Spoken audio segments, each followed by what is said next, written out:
ఓవైపు వరదతో ఉప్పొంగి ప్రవహిస్తున్న గోదావరి, మరోవైపు ప్రసవం కష్టమై ప్రాణాపాయ స్థితిలో ఉన్న ఓ నిండు గర్భిణి. అత్యంత క్లిష్ట పరిస్థితుల్లో ఎంతో సాహసించే 2 ప్రాణాలను కాపాడేందుకు రంగంలోకి దిగి సక్సెస్ అయ్యారు అధికారులు.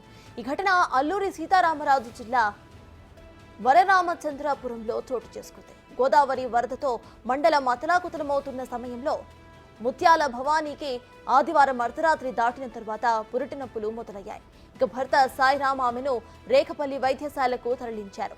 ప్రసవానికి వైద్యుడు అనిల్ కుమార్ ఏర్పాట్లు చేస్తూ ఉండగా అధిక రక్తస్రావం జరగటం గుర్తించారు. మెరుగైన వైద్యం నిమిత్తం కొత్తలగుట్ట వైద్యశాలకు తరలించారని ఆయన సూచించారు.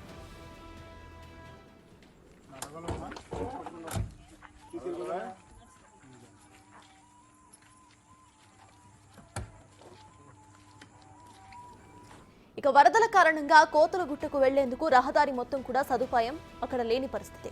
అనూహ్య పరిస్థితుల్లో ఏం చేయాలో తెలియక రాత్రి 1 గంట సమయంలో తహసీల్దార్ మౌలానా ఫాజిల్ ఇక ఏటపాక సిఐ రామారావుకు సమాచారం అందించారు. వారు కష్టమైన పరిస్థితులు అయినప్పటికీ కూడా గర్భిణిని కాపాడేందుకు అధికారులు ఆగమేఘాల మీద కదిలారు.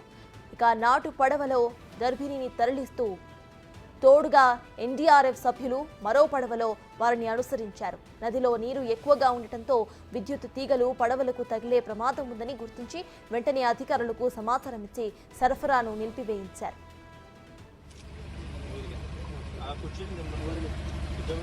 గర్భిణితో పడవలు కూనావరం చేరాక అక్కడ నుంచి సీఐ తన వాహనంలో కోతలగుట్ట వైద్యశాలకు చేర్చారు.